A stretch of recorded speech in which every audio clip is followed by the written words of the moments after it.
okay performance. We've got Bill's car here out the back. Look, Bill's a local guy and he does a lot of his own servicing, so his main need for us is when things throw him a bit of a curveball, and then also the fact that we have a hoist, which can make some jobs at home a little bit difficult.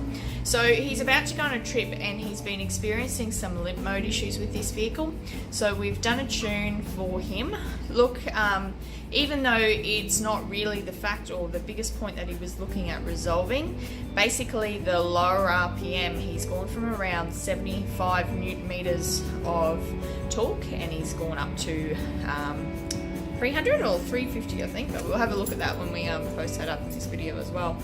So look, that was his main thing, is that concern. And then also we've changed gearbox, diff oils, all those running oils underneath the vehicle that are a little bit hard for him to change at home, and just had a good look over as well. So there's a few points there, tyres, etc., that he will change on this one himself, which is cool. So he's just enlisted us for yeah, those little bits and pieces he can't do at home.